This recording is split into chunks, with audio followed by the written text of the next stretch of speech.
You have to get up to go up.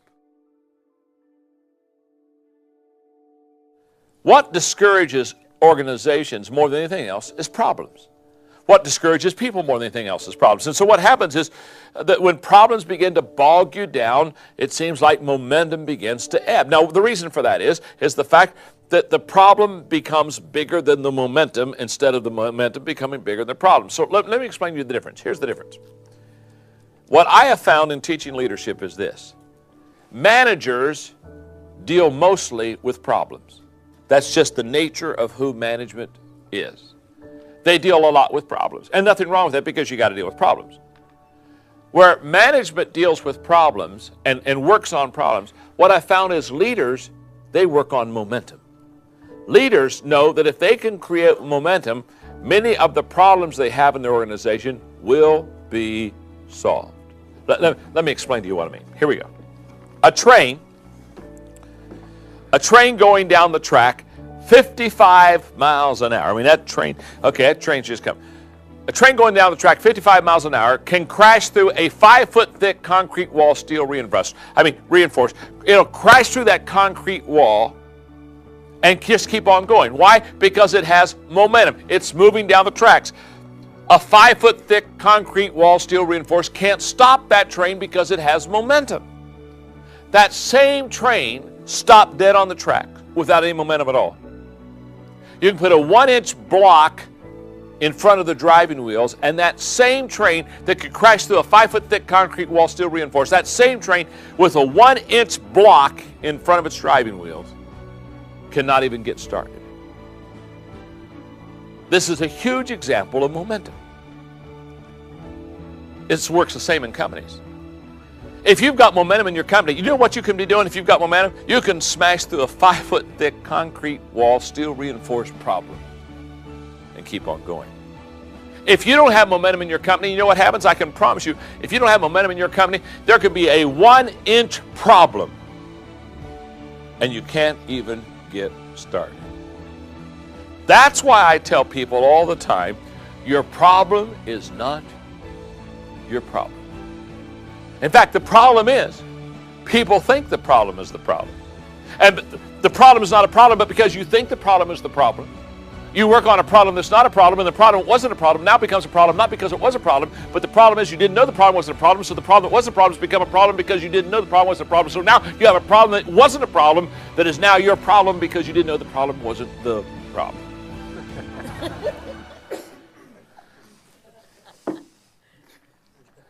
Some melancholic in the back is raising her hand saying, John, could you repeat that one more time? I didn't quite get all of it. I didn't get it. Now, here's what I'm saying, very simple. You can either spend your life working on problems, or you can spend your life creating momentum. If you're going to be a leader, you're going to create momentum, I guarantee you. You're going to create momentum because you know that momentum will solve almost all of your problems. Here's the way this works. Momentum will solve your problems, but if you deal with problems, you'll never get momentum. So you've got to get on the momentum side. And leaders understand that. Leaders realize that you've got to work on momentum. If you want to be successful, you've got to work on momentum. That's just where it is. So, because see, there are two kinds of people, and this is so important. It's in your notes because I want you to be sure to get it. There are two kinds of people. First of all, leaders are like thermostats. They control the temperature. And followers are like thermometers. They record the temperature. And you got to ask yourself the question, am I going to set the temperature? Am I going to create momentum as a leader? Or am I basically going to go around and record what the temperature is like most followers? And this is a very important issue. So what I want to do is I want to talk to you about if momentum is so important because it helps solve most of the problems in the organization, how do I, as a leader, create momentum for my company? How do I create it for my department? How do I create it for my organization? How do you move the big mo? In the Laws of Teamwork book, one of the 17 laws of teamwork that I write about is the law of the big mo. I talk about morale. I talk about high morale. And you know what I say about high morale? When you're winning, nothing hurts. Isn't that the truth? Boy, you see a team winning. You don't see a team walking slowly off the football field. Oh, it was a rough game. No, they're jumping up and down. They're excited. You know why? Because they got the big mo. They've got momentum. When you're winning, nothing hurts. Can I tell you something? When you don't have momentum, it works like this. When you're losing, everything hurts. Isn't that the truth? So how do you move the big mo? How do you get it going? Number one, understand its value. Understand the value of momentum. As a leader, you've got to understand, and the best way I can explain it, if you'll let me use a sports analogy again, what happens to coaches? Well, let's say, for example, I'm coaching and my team is losing, and all of a sudden we've lost momentum, and the other team is pouring up, just pouring on the points. Okay, what do teams that are losing momentum, what's the coach do when the team starts losing momentum? Calls timeout. Now, why did the coach call timeout? Very simple. They realized that momentum is getting away from them. I wish every leader would understand what a coach understands. When you're losing momentum in your organization, call timeout. It's time to huddle. It's time to talk about the issues. Don't put your head in the sand and act like it's not happening. Say, look, we're not doing well. Let's talk about it. Let's turn this around. Let's get the big mo going for us. So, number one, understand its value. Number two, figure out what the motivating factors are in your organization. Just figure them out. There are certain things in your organization that motivate your people. You say, as a leader, I don't know what they are. It's very simple. Ask your group. Get to your team. If this is my leadership team, I'm going to go down. I'm going to say, okay, let me ask you a question. What motivates you? What really gets you excited? What gives you energy? They're going to tell you. They'll tell you what motivates them. They'll tell you what momentum they need in their life to go forward. So figure out the motivating factors. Number three, remove the demotivating factors in your organization. Now, we just did the opposite. You're feeding in the motivating factors, For example, I may be talking to my team. Hey, what's your name? John. I may be talking to my team, and I say, okay, John, let me ask you a question, John. What demotivates you? And John may say, you know what? In our company, it takes too long for me to get an answer. Man, 3 weeks ago, I wanted to know about something. I'm still waiting on the answer. All the bureaucracy and all the stuff, all the paperwork, I hate that stuff. And so I say, okay, John, one of your demotivating factors, obviously, is bureaucracy and too much paperwork. So what do I do as a leader? I say, okay, let's see how we can give you direct lines so you can get your answers. Okay, what I'm saying is leaders instill motivating factors to get the momentum going, and they remove demotivating factors. Number four, schedule times for direction and celebration. In other words, when you win, have a party. And when you have the party, always give them direction for the next step. One of the greatest mistakes I find in celebrating is too many organizations celebrate and it's just an end in itself. When you have a party over a victory, at the end of that party, say, you know what? Let me share with you where we want to go next. Always give direction at your celebration times. Always say, this is our next level. This is where we're going to go. Because the people already have momentum. They feel they can win. They feel successful. They feel good about themselves. They've got a victory under the belt. That's the time to give them the next challenge. Number five, recognize and honor people who move the ball forward. Very simply put, find the people who move the ball forward, give them the credit, recognize them, get them up in front of the people. Very important. And by the way, if they're not moving the ball forward, don't applaud. It amazes me in so many organizations how we affirm people that aren't doing a good job. You've never seen a coach, when a ball player fumbled, stand on the sidelines and clap and say, "That a way to go." No. So you recognize and affirm those who are doing the job. And number six, practice what I call character leadership. And I would define character leadership this way. Character leadership is when I lead with enthusiasm and hope, and the future doesn't seem very bright. In other words, the average person, when things don't look good, they sag. Leaders, they suck it up and move forward and get positive, and they lead whether they feel good or not. Quit waiting to feel good to lead. Quit waiting for your first victory. If you've had a loss, put it behind you. Keep going. Have character leadership. Understand that as you go, so will the team go.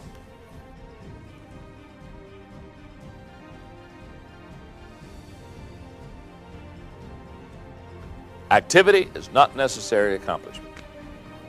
Some of these laws I do better on than others, and there are some laws that I excel more than others. I want to just say that probably of the 21 laws, this is my best law. I really do understand the law of priorities. And so let me give you a little bit of background. I'm working on a business degree in Indiana back in 1971, 72 in college. And I read in a textbook about the Pareto principle. A guy named Alfredo Pareto. It was the first time that I ever was introduced to what is known sometimes as the 80-20 principle. The first time that I've ever was introduced to it, and basically Pareto taught in that one paragraph in that book about priorities. And I remember reading that paragraph and saying to myself, this is very important to me. I need to learn priorities the way Pareto taught them. And so I became a student of Pareto, I became a student of priorities, and that was, my goodness, that was well over 30 years ago. And I can tell you that when people look at what little things that I've been able to accomplish, and they come and say, how can you accomplish so much? I can always tell them with great integrity, this law right here, the law of priorities, I have worked on and I have excelled in. So let's look at your notes, because this is a terrific law to teach. I've already got a diagram for you, so let's just look at the diagram for a second. On the left-hand column is priorities. And by the way, since I'm doing some teaching on this, I want you to put a slice there, and I want you to also put the word people. Because I'm going to teach you priorities, but I'm also going to teach you how to prioritize your people in about 5 minutes. So, but for now, the left-hand column is priorities, and the right-hand column is production, and it pretty well explains itself. Here's what Pareto says. Pareto says that if you have 10 things to do, and you prioritize those 10 things correctly, if you only do 2 of them, but you do the top 2, you're going to get an 80% return on everything you need in your life. It's very obvious. You do 2 things, you go to the production side, 80% return. That's huge. Pareto goes on and says, let's say instead of doing the top 2 things, you do the bottom 8. You ignore the top 2. The most important things you ignore, and you do the bottom 8. Here's what Pareto says. If you do the bottom 8, if you go to the production side, you can see you're only going to have a 20% return. That's why it's sometimes called the 80-20 principle or the 20-80 principle. It's really talking about how to prioritize your life. And Pareto says, if you prioritize your life correctly, if you do just the 2 things out of 10 that you need to do, the most important 2, 80% of everything you want in your business, I can tell you this works in your family. If you prioritize your family time right, 80% of everything you need in your family, it's going to happen if you understand how to work the top 20%. What I have found is most people don't understand the 20-80 principle, and so therefore they don't put the time, energy, and effort in the top 20%, so therefore they don't get the return. Now, this is a great principle, but there are 3 questions, priority questions, that you need to ask yourself, that I need to ask myself, that helps me to establish this top 20%. Question number 1,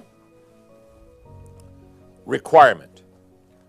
I've got to ask myself, what is required of me? In other words, I've got to look at my job. I've got to look at my company, my organization, the one that I work for. There are certain job descriptions. There are certain requirements of the job. And I've got to basically say, okay, what do I have to do? Because whatever I have to do, I have to do it. If I don't do those, I'm fired. So it's got to be a priority. True?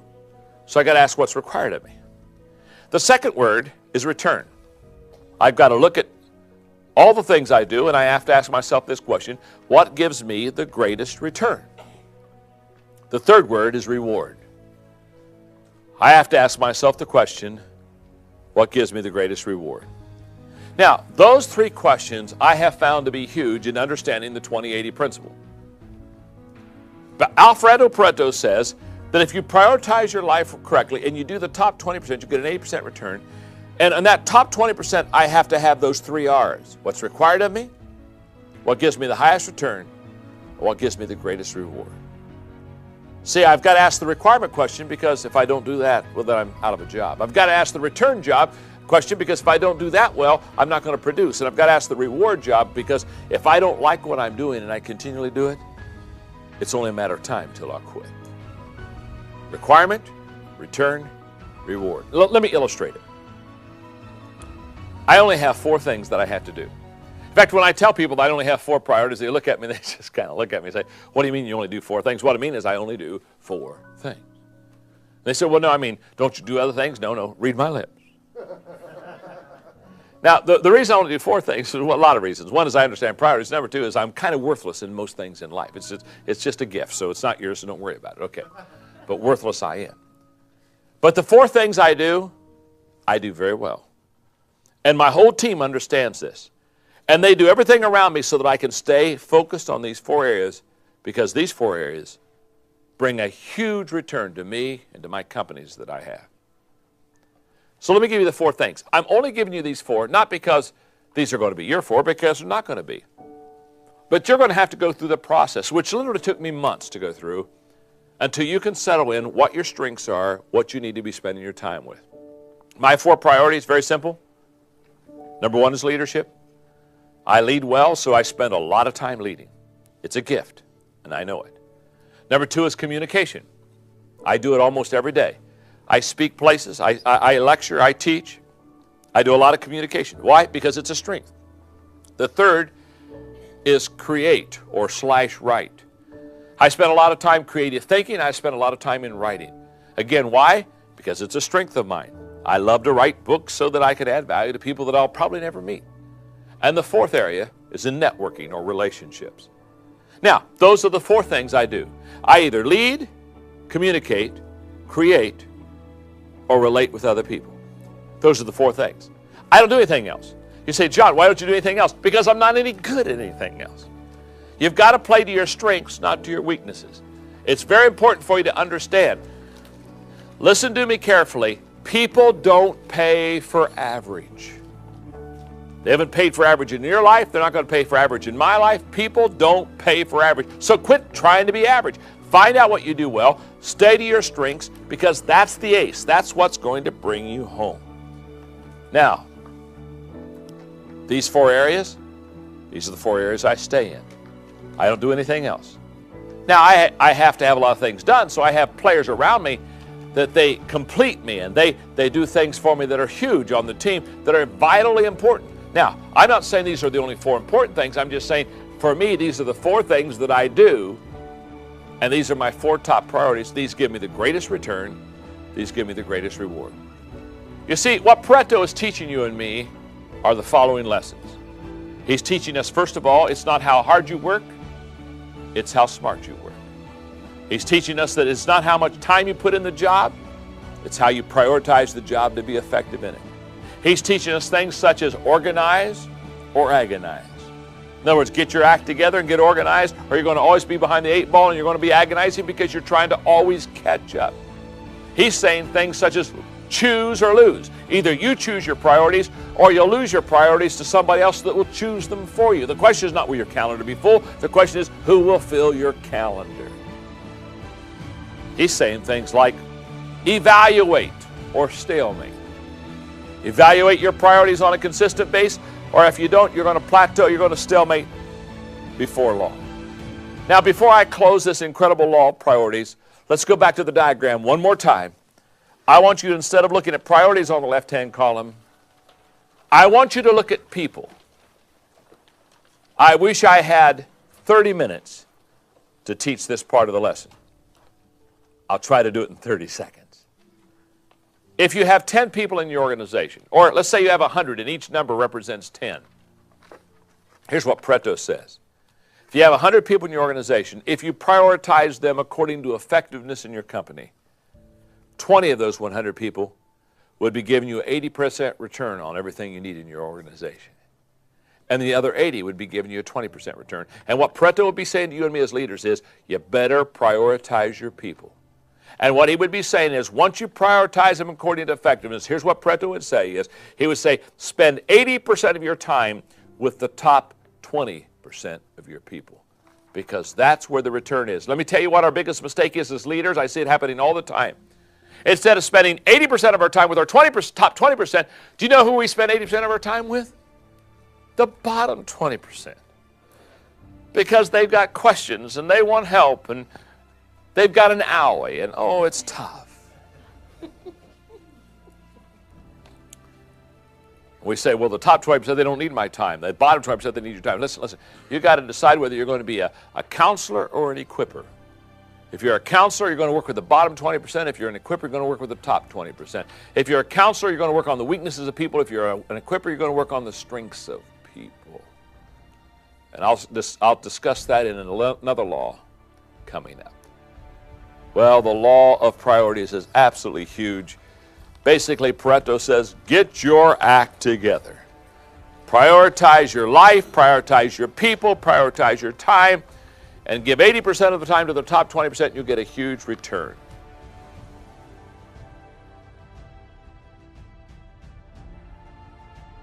I can remember several years ago now doing a leadership lesson entitled, You Have to Give Up to Go Up.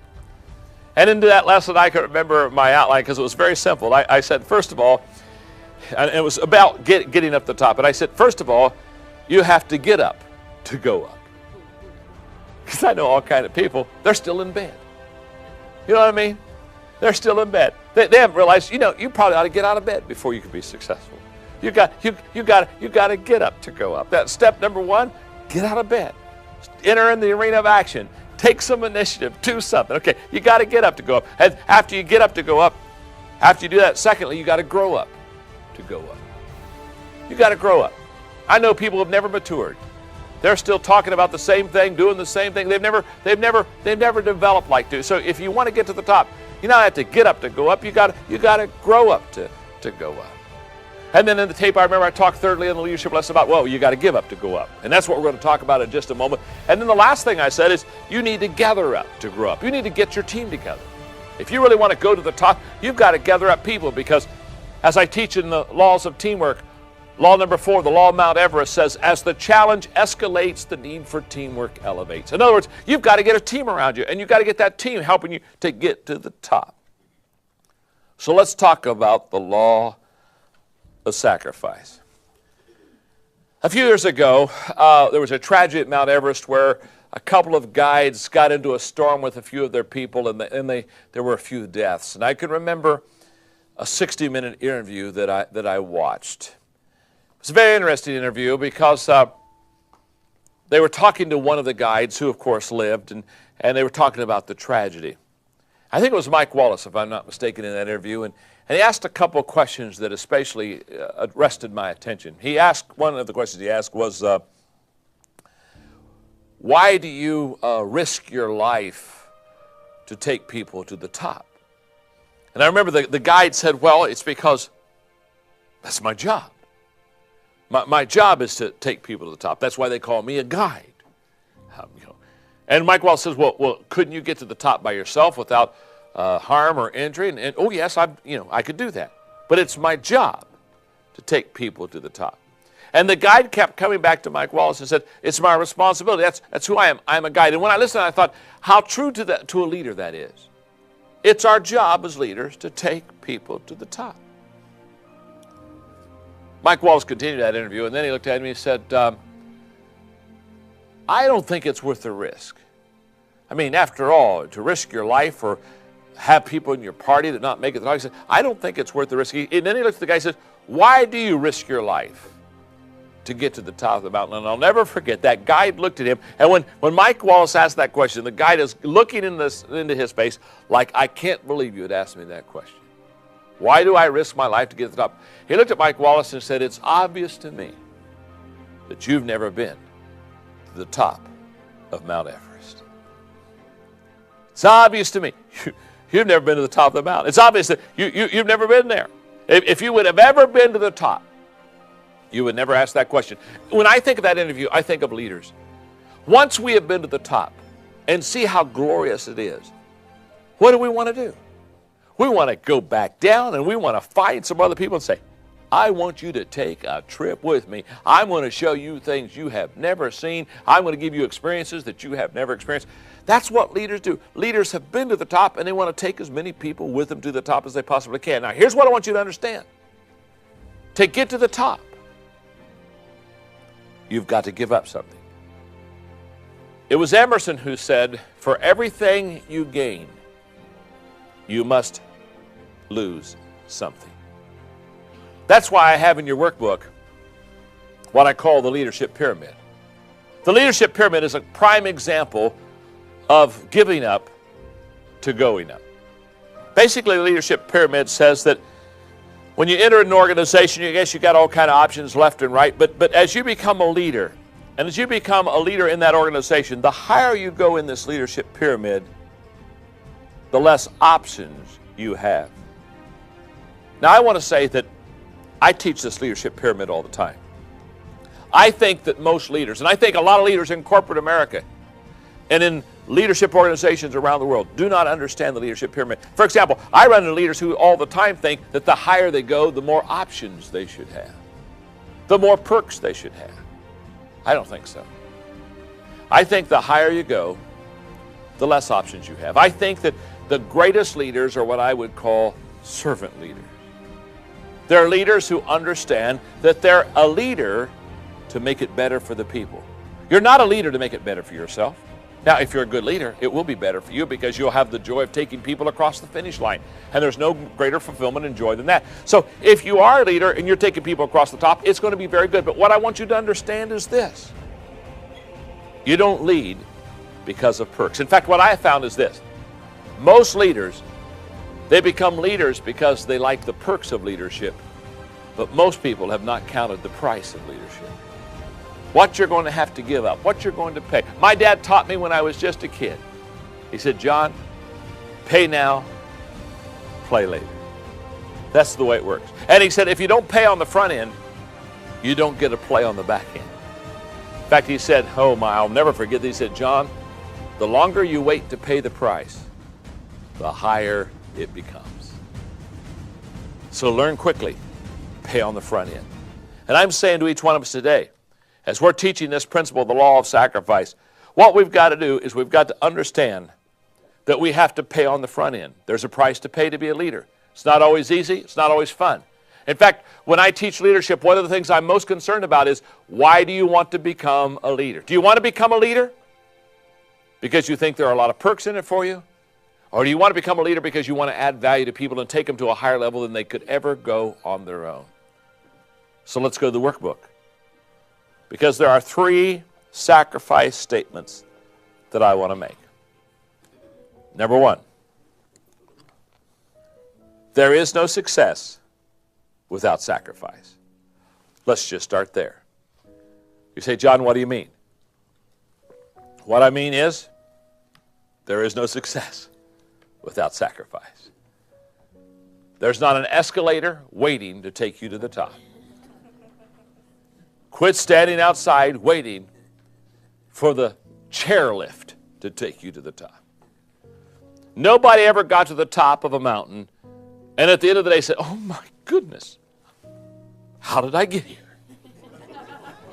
Instead of saying, I just took a stroll and the next thing I knew, I was on top of this mountain. No. You can fall off the top by accident, but you can't roll to the top by accident. If you get to the top, it's because you gave up something. And let me tell you something that all experienced mountain climbers will tell you. Before they take that big trip to the top, the main question they ask themselves is, what are the essentials I must take with me? Because they know anything except essentials will be a detriment to keeping them from what that goal is. So when they get ready to go to the top, they don't back up a U-Haul truck. Say, I'm going to throw this stuff in the truck. I may need it while I'm up there. No, they give up. They give up to go up. So there is no success without sacrifice. Number 2, the higher the level of leadership, the greater the sacrifice. That's a fact. The higher you go in your leadership, the more you'll give up. I remember thinking when I started off in my career, in my business to go to success, I remember thinking in the very beginning, boy, I was willing to do anything to get to the top. Of course I was. I didn't have to give up anything. Hey, when you have no money, it's not hard to give it up. When you have no position or reputation, it's not hard to give it up. You say, well, why was I so foolish as a youth? You weren't foolish as a youth. You didn't have anything. But as you grow higher, one of the reasons many leaders never get to the top is because as they go higher, they get more stuff. And they have to make these trade-off decisions that become very difficult for them. The third thing I want you to know about success is you have to give up to stay up. You not only have to give up to go up, once you get on top, you have to give it up. The reason most sports teams don't do consecutive world championships is because after they win their first world championship, all the players go on the chicken banquet tour. And they spend the next year getting fat, telling everybody how they did it last year. And you don't reproduce yourself by telling your story. You reproduce yourself. You stay on top by giving up continually. About 5 years ago, I did a lesson that really fits this whole law of sacrifice. It was entitled 10 Trade-Offs Worth Making. And I was at a very important part of my own career where I was 50 years old. And I was going to have to make some major changes, and I was going to have to give up some major wonderful perks and things I had in my life if I wanted to go to the next level. And I can remember that day as I sat down at my desk with my legal pad and I began to look at the trade-offs. Trade-offs such as I was willing to give up affirmation. People tell me what a good job I was doing for accomplishment to get to a next level. I was willing to give up financial gain for future potential. I was willing to give up immediate pleasure for personal growth. I was willing to give up the quantity of life for quality of life. I was willing to give up security for significance. I was willing to give up acceptance for excellence. I was willing to give up addition for multiplication. I began to work through all these things I was willing to give up. And I can remember making the conscious decision to keep on going. But I also remember, as I looked at that list, I realized that the higher you go, the price gets higher. That's why many people get about 2/3 of the way up and never climb any higher.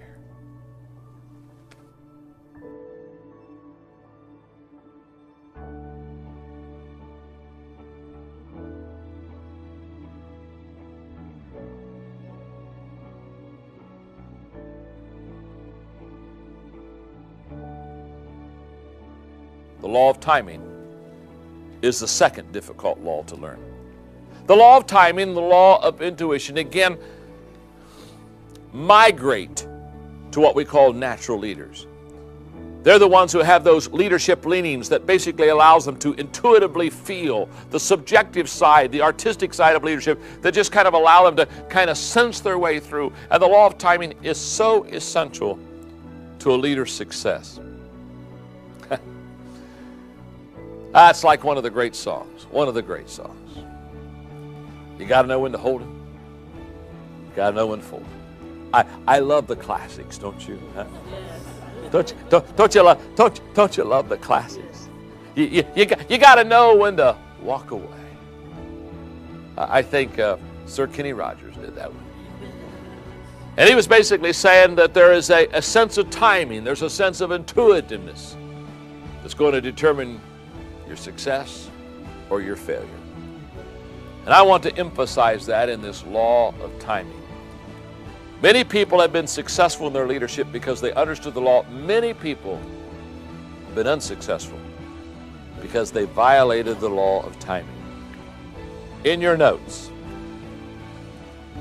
let me share with you how this law of timing works. The wrong action at the wrong time equals disaster. We've seen that. Very simple. A leader makes a wrong decision, wrong time, timing's wrong, decision's wrong, disaster. You got a Titanic issue on your life. Now, the wrong action at the right time equals a mistake. Now you can see that already it's better. It's still not good, but if the timing was right, even though the action was wrong, it's not as disastrous. Now, the right action at the wrong time equals resistance. People are resistant. Even if it's the right thing to do, if your timing is wrong, you'll find that they're not accepting. You'll find that they're resisting you. Does that make sense? Finally, and this is where you all want to land because this is basically the law of timing. The law of timing is number 4. The right action at the right time equals success. And a classic example in history, in presidential history, of the law of timing is Jimmy Carter. When Jimmy Carter became president, he became president because the country was tired of Washington insiders. Think about it. Watergate, Nixon, Gerald Ford, who pardoned him. Basically, America was saying, we're tired of the Washington insiders. We need somebody that doesn't live in Washington, doesn't go to Washington. And here came Jimmy Carter, the peanut farmer from Georgia. Remember, he had his coat over his shoulder and, "Hi, my name is Jimmy Carter." And we just kind of looked at him and we said, you know, he's the guy I'm going to vote for. Because he doesn't go to Washington, he doesn't look like Washington, he doesn't talk like Washington. We need Jimmy Carter in there. And he literally was elected president because of the law of timing. America was tired of Washington insiders. Now, he was president for 4 years. And during that time, it was not a good time. Interest rates got to 20%. Remember the hostages? Oh, the hostages. Iran took our people hostage, and we didn't get them out. When we tried to get them out, our helicopters crashed, and it just seemed like we were just bungling everything. Now, things were not going good. Do you remember Ronald Reagan? He had this wonderful, charismatic smile, and all of a sudden we thought, boy, we need somebody that's a little happy, because Jimmy Carter was saying perhaps the best days in America are behind us. We needed a happy boy. We got Ronald. Literally, when Ronald Reagan was being sworn in as President of the United States, at the moment of his being sworn in, the hostages were being released. It's all the law of timing. And leaders that are successful leaders, they understand the law of timing. They understand when there's a time for action, hey, and there's a time for them to be patient. There's a time to move forward, there's a time to stop. There's a time for thinking, there's a time for talking. They understand this whole law of timing. In Jimmy Carter's situation, timing was a double-edged sword. It took him into office, it took him out of office. What I have found is the best leaders understand the double-edgedness of the sword, but they understand how to use it for the benefit of their organization. Because timing requires the following 7 things. Number 1, understanding. You have to be able to see the big picture. Number 2 is maturity. Very seldom are immature people good with timing. It's their immaturity that causes them to want to rush things. 3 is confidence. I have found that, especially when you have to hold them, that you have to have confidence. You have to believe in yourself. Number 4 is decisiveness, the ability to make decisions quickly, because here's what I found about timing. Timing doesn't wait. Timing doesn't say, it's a good time, I'll wait a while. No, it's in and it's out. Number 5 is experience. And the more successful experience you have under your belt, the better your timing is. And number 6 is intuitiveness. And intuitiveness and timing are first cousins. They always work together. And number 7 is preparation. There's a lot to say about how preparation helps us with the law of timing. I think it was Abraham Lincoln who said, I will prepare and someday my time will come. He understood the value of opportunity. I just did a conference called Reality Leadership. And in reality leadership, I talked about the 4 toughest realities that leaders face. And one of those 4 realities is producing positive change within an organization. And we used a case study in that lecture. And the young man who was in the case study spoke about the fact that several things had happened in his organization, and he was getting ready to relocate his company. And finally said, I knew it was time to lay it on the line. In other words, I knew it was time to ask for the big decision, the big vote. I knew it was time for us to make the big move. And what I'd like to do in closing this law with you is I would like to give you some indicators of how do you know in the area of timing when it is the appropriate time to make the big decision. How do I know when as a leader I lay it on the line and say, hey, okay, gang, let's go forward? Number 1, after you have defined reality. Don't lay anything on the line. Don't ask for any decision in the area of timing until you've defined reality, until you really can say, this is what I know is true about our company and true about our organization. After you have defined reality, that's when you lay it on the line. Number two, after you have identified the issues.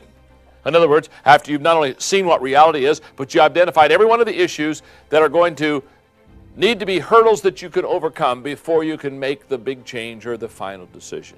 Number three, after you have met with the influencers.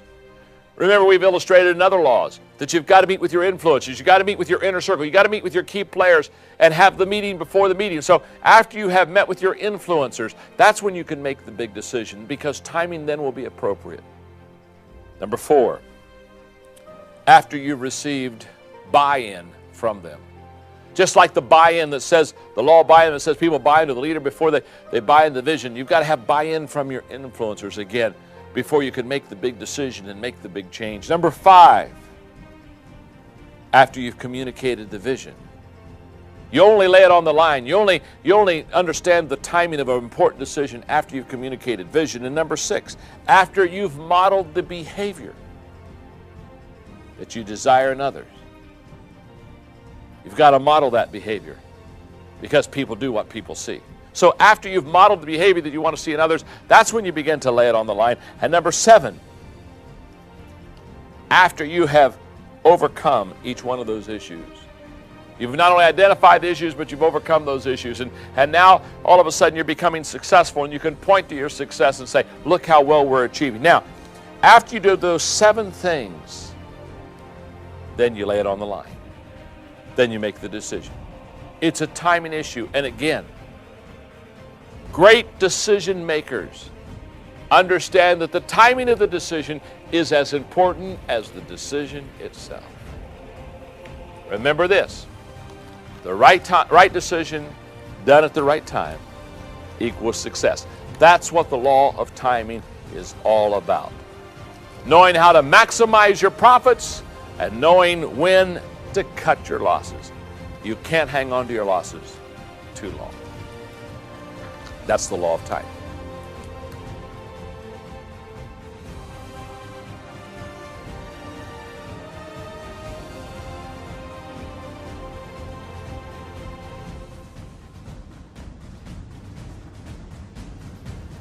In other words, to add growth, you've got to have followers. But to multiply growth, you've got to have leaders. And this is a law that talks about how to have explosive growth. And basically the law says you've got to get on the leadership side. And there's a difference between what I call followers math and leaders math. Followers math is addition. Leaders math is multiplication. And what you've got to do is you've got to understand in this law that if you want to multiply, you've got to get on the leadership side. So what I've done is I made a study of this question because I've asked myself this question often.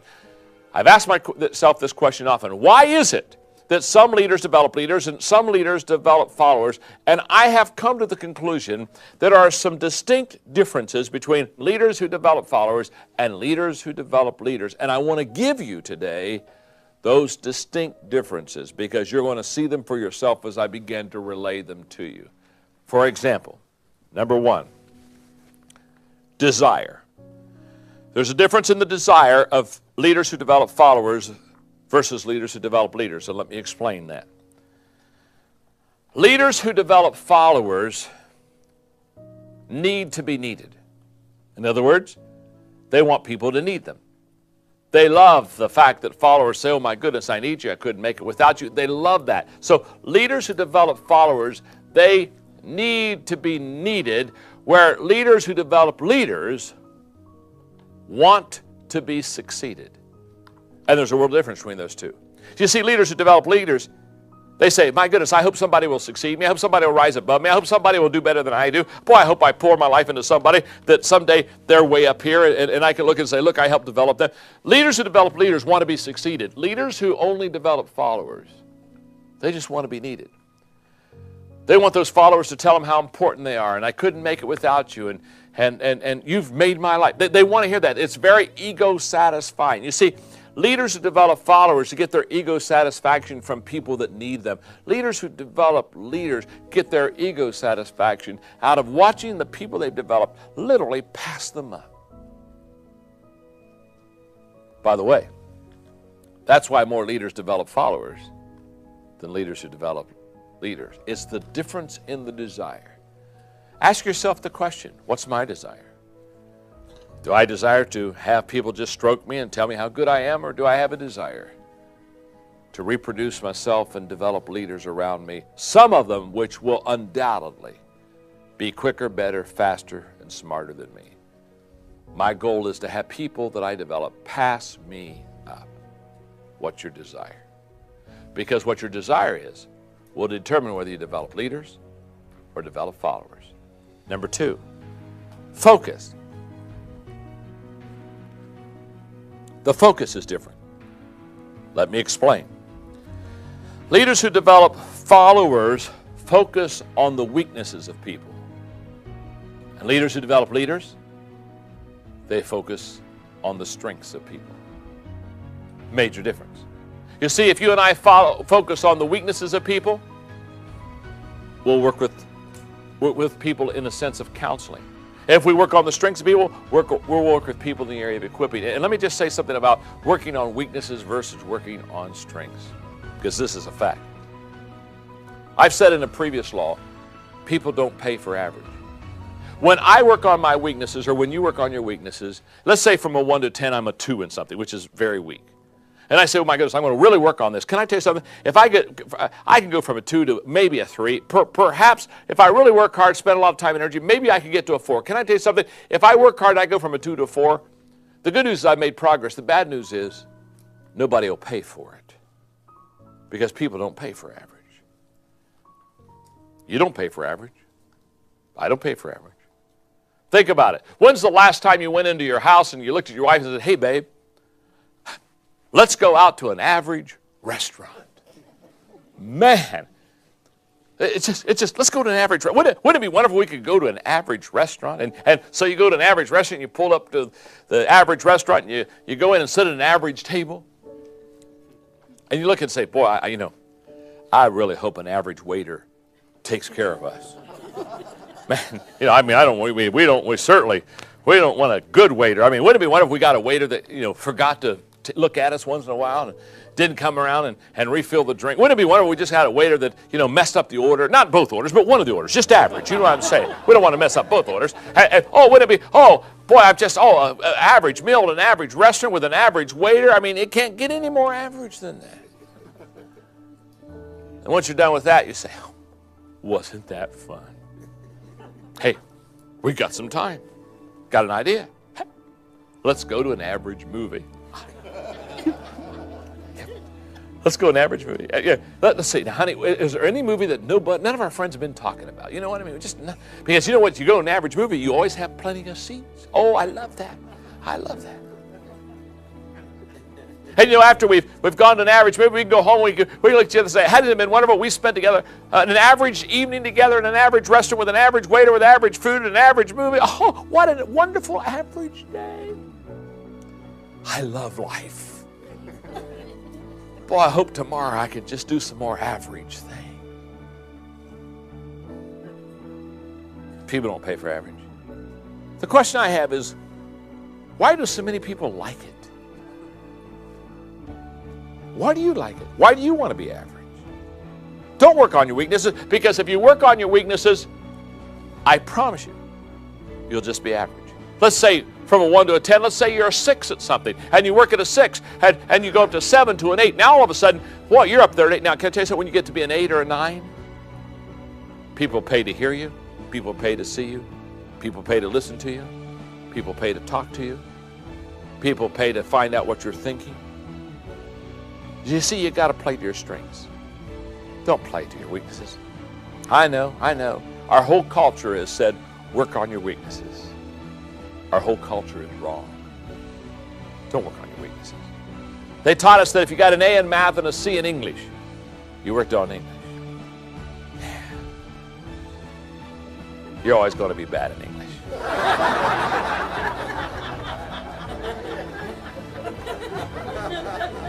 Trust me. I know. I love to sing. That's the good news. The bad news is I'm not any good at it. So I'm a 2 on singing. But I want to sing, so what do? I get a music teacher, and I take vocal lessons, and I take sight reading, and I spend 3 or 4 years. Can I tell you something? When I've done 3 or 4 years from now, I don't know. Okay, so I was a 2, maybe now I'm a 3. Here's what I know. None of you in this room, none of you, not even my mother, is going to say, hey, I'd love to pay to hear John sing. No. You'll pay to shut me up, not to hear me sing. You see, leaders who develop leaders, they're equippers. They look for the strengths in their people and they work on them. Leaders who develop followers, they work on weaknesses and never get a return on the weaknesses of their people and wonder why their company is not successful. Number 3, priorities. You see, the priorities of leaders who develop followers and leaders who develop leaders are different. Let me explain to you what I mean by that. Leaders who develop followers devote attention to the bottom 20%. We've already studied the Pareto principle. And leaders who develop leaders, they devote attention to the top 20%. A world of difference. Number 4 is abilities. Leaders who develop followers are good leaders.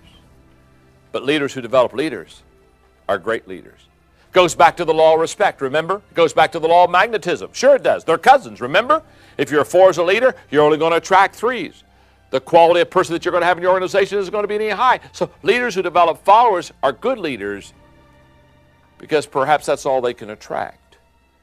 But leaders who develop leaders, they're great leaders. They're going after their 7s, 8s, and 9s. Number 5, attitude. There's a difference in attitude. See, leaders who develop followers lift up themselves. They love to hear their people lift them up. But leaders who develop leaders lift others. They lift up others. Number 6 is in the area of time. Leaders who develop followers spend time with people. Leaders who develop leaders invest time with people. World of difference between those two. Number 7 is expectations. Leaders who develop followers ask for little commitment. Leaders who develop leaders ask for much commitment. That's a fact. Number 8, there's even a difference in leadership. Leaders who develop followers lead everyone the same, but leaders who develop leaders lead everybody differently because they realize that not all people are motivated by the same thing and have the same values. So they understand that you lead people according to who they are, not according to one similar plan for everybody. And finally, the 9th difference between leaders who develop followers and leaders who develop leaders is this one: impact. Leaders who develop followers impact this generation. Leaders who develop leaders, they impact the next generation.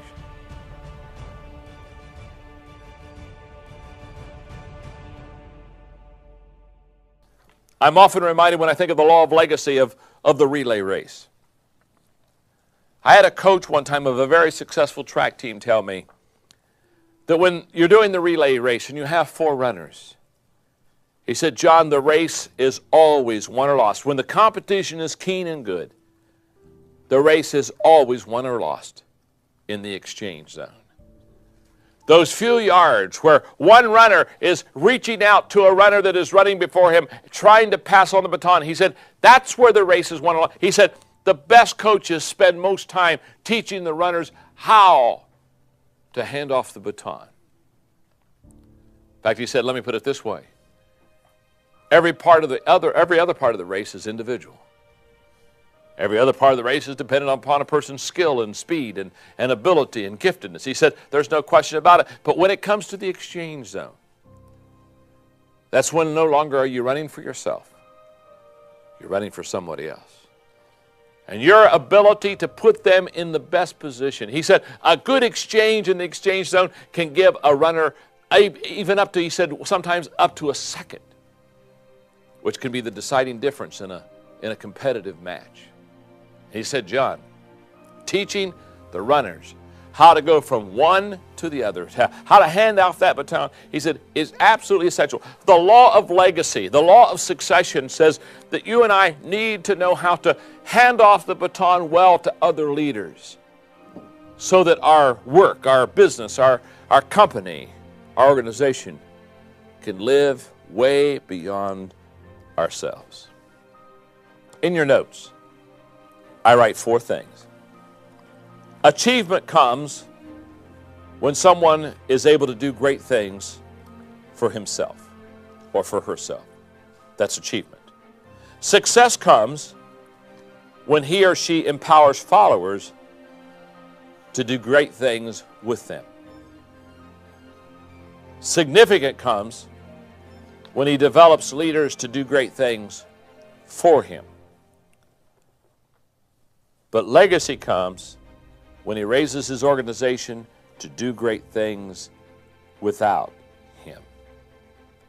What we're talking about now is leaving a legacy. I'm in my middle 50s, and I can tell you this is more important to me than anything else now. I'm running a decent race. I'm certainly doing my best, giving it my best shot, trying to help other people. Want to continue doing that. Have no desire to ever slow down or quit. I don't even think retirement is a word that I know. But here's what I do know. I'm much more concerned about passing the baton off than I ever have before. I'm spending a lot of time with young leaders. In fact, I love to be around young leaders. I have a Catalyst conference every year in Atlanta that is for leaders under 40. There'll be between 3,000 and 4,000 young leaders here this year. And it's a great time of excitement as I share leadership principles out of my life. And I'm going to talk to them about if they could spend this year I'm going to talk about if they could spend one evening with me, here are the things that I would share with a young leader. Just words of wisdom and advice. Because I really want to pass the baton off well to someone else. In fact, I think there's really only one appropriate way to close not only this law, the law of legacy. I think there's only one way to close the 21 irrefutable laws of leadership. So let me just take a moment and set the music stand aside and all the lecture notes. Let me just for, 2 minutes, 3 minutes max, let me talk to you about my leadership journey and where I am now, what I think and what I feel. The first thing I would say to you about my journey is this. I want to make a difference. Now that's nothing new. I've wanted to make a difference for a long time.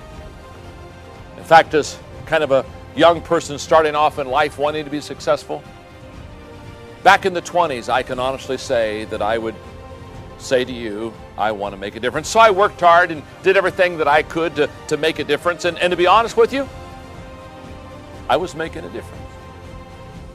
And that was very good. But then I went into my 30s, and one day I realized that although I was making a difference, I wasn't hitting full stride at all. I wasn't reaching my potential. I wasn't really doing what I knew that perhaps I could do, and I knew that I wasn't idling, but I wasn't hitting full stride. So in my 30s, I went from I want to make a difference to a whole new level. I went to this level. I want to make a difference with people. That's when I began to understand that if I was really going to accomplish a lot, I was going to have to be able to lead people. That's when I began to have a passion for leadership, because all of a sudden I realized if I want to make a difference, I've got to make a difference with people. And the only way that you can make a difference with people is learning how to lead. That began me on my journey of being passionate about learning leadership. Read all the books I could read and still read all the books on leadership. If it's a leadership book, I've bought it, I can guarantee you. If it's got the word leadership on it, I'm reading, I'm learning, I'm still continuing. Because I realized I want to make a difference, but I want to make a difference with people. So I began to, in my 30s, include people in my life. People that I thought could take the journey with me. As I closed my 30s, I thought, I still haven't hit my peak yet. And I want to make a difference in the 20s was good, and I want to make a difference with people in the 30s was good. But what I learned in the 30s was that a lot of the people I had join my team, they weren't helping me. So in my 40s, I went to a whole new level. See, in my 40s, I went from I want to make a difference in my 20s to I want to make a difference with people in my 30s to by the time I got 40, I was saying I want to make a difference with people, hang on now, who want to make a difference. Oh. All of a sudden, I understood the law of the inner circle, and those closest to me will determine the level of my success. And all of a sudden, I said, I'm not out to recruit people. My goal isn't people on my team. My goal is the right people on my team. And there I began to be passionate about selecting the right people and choosing and hiring well and understanding what I needed and who I wanted and having a picture and a profile of a potential leader and bringing people on whose abilities were matched with their passion. And I found that when I started wanting to make a difference with people who wanted to make a difference, everything started compounding in my life. So as I entered my 40s, I thought, hey, I'm doing pretty good. And then I realized as I turned 50, I'm still not there. There's a higher level.